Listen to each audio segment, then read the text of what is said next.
update po tayo ng konti dito sa Panna Biofloc. Medyo awa ng Diyos, stable na yung mga parameters na tulad ng pH, ammonia, ay nitrate na stable na siya. Awa ng Diyos. Itong project na to, hindi rin naman pansarili to kung tutuusin. General rule kasi pag ito halimbawa na-harvest to, nakakapag-generate ka sa economy ng isang lugar o isang baryo mo, isang barangay, kasi kukunin niya ng mga tindera, meron silang ititinda, so kikita sila. At the same time, yung supply din ng isda na kailangan ng mga tao rito, provide mo.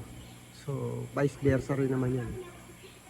Ikaw naman, the same time, kung ikaw ang namumuhunan, pwede kang kumita, pwede kang malugi. Ganun naman ang magiging laban mo. Galing kami kanina sa Laguna Lake. As usual, maraming challenges. Unang-una yung mga namamatay na isda sa Laguna Lake. Kasi ang katwiran nila, sinira nila yung napindam dyan sa may parting Rizal.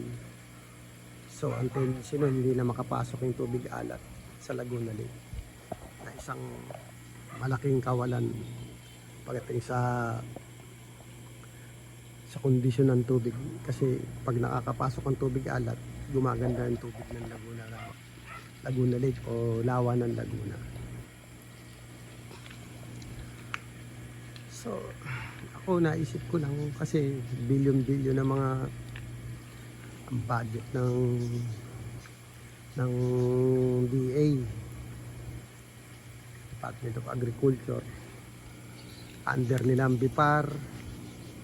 Ang nangangasiwa dapat sa mga gantong mga bagay sa kumbaga sa ano ng mga agriculture, aquaculture, sila ang nakaano diyan, ang DA tsaka yung BIPAR. Ngayon, bilyon-bilyon ang budget nila, pero bakit hindi natin maramdaman? Kahit na konting ayuda nila o tulong o proyekto, wala kang makitang proyekto na makita na ginagawa nila. Tulad ng dapat sila na yung kukuha ng mga farm na yung pagka ready to market na yung isang produkto, mapalisda, palay o gulay o ano man yung mga agriculture product, dapat sila na kumukuha niyan. Direct buyer ng gobyerno para maiwasan yung mga smuggling o yung mga hoarding. Tinatago kasi ng mga iba yan pag lalo sa bigas, napalay. Pag panahon ng ano yan, tinatago nila yan para pagdating mataas ang yung presyo, sa kanila ibebenta. So ang tendency, kawawa yung mga consumer lagi. Yung mga ganong dapat na initiative dapat nagagawa na ng ating gobyerno nila. Sa akin lang naman tayo, lagi tayong nagtatanong saan napupunta yung mga billion budget. Nang una, presidente pa natin nung una may hawak yun, wala rin nangyari. Yun lang tulong nila na sila na direct buyer na kukuha ng mga product natin. Malaking bagay na yan. Kahit wala na sila yung mga libreng abono, libreng ano. Kasi sanay naman sa hirap mga magsasaka natin, mga mangingisda natin. Yun lang mga basic na kailangan dapat ma-provide ng gobyerno. Sana lang. Tulad dito sa Laguna Lake dito umuunti na yung huli ng isda ng mga namamante, yung mga namamalakaya ba kung tawagin. Kasi ang balita, yung mga alawas dito, nasasaludsod na nila lahat ng isda maliliit, malaki, maliit. palakasan system kasi hawak daw ng mayor na yan, ng tila. Tapos sila pa may-ari mismo. So ano mangyayari? Grabe. Garapan lang yung mga ganyan. Kaya ang system ngayon, wala nang mahuli ngayon sa Laguna Lake. Wala nang ayungin, wala nang hipon. Nawala na rin. Kanduli na lang natitira. Kasi ang kanduli mabilis mag-reproduce yan. Hindi katulad ng mga ibang isda, katulad ng biya, hipon. Although mabilis sila, kaya lang kung aaraw-arawin naman sila nga alawasin ng bangka, mauubos talaga sila. Sana lang gumawa ng aksyon ng gobyerno natin. Yun lang. Kasi halos palagay natin 50 or 60% na nanggagaling ng isdang tabang sa market, galing yan sa Laguna Lake. Mapa Maynila, mapa local dito sa Laguna. Dito nang gagaling sa Laguna Lake yun. Sama na yung mga buong masasakupan ng tubig dito.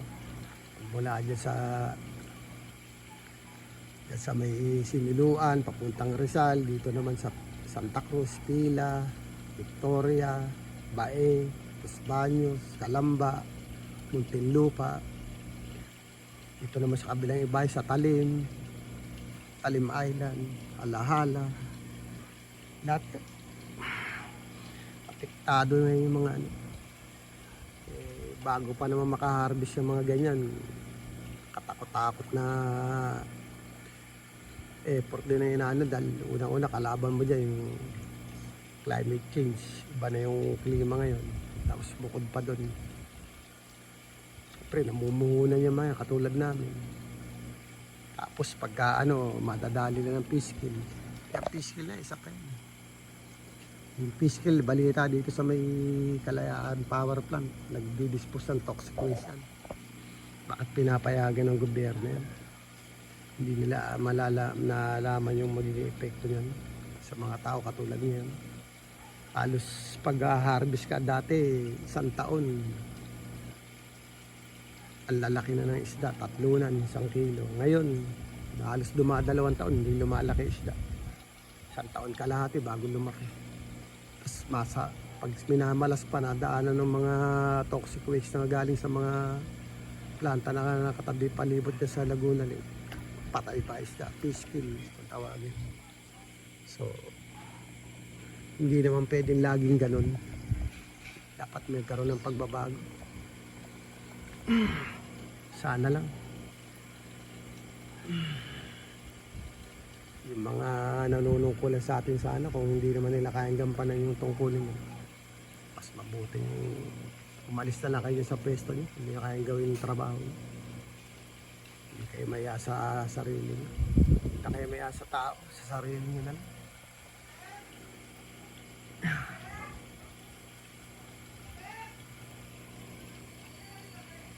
Nandito na lang po. Salamat po sa pagtutok sa mga manunood. Sa akin po, yung mga binanggit ko, hindi naman po paninira yun. Totoo yun. Yun ang realidad na nangyayari dito. Hindi lang naman dito sa lugar namin sa Pila. Buong lugar ng Laguna Lake yan. Kahit saan kayo magtanong.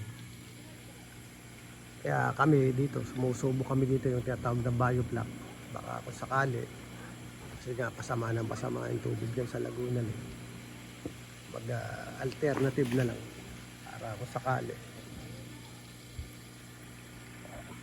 Para may ibang option. Sige po, God bless po sa atin lahat. Sa lahat ng po ng mga mangingisda at mga nag-a-aquaculture. God bless po sa atin lahat.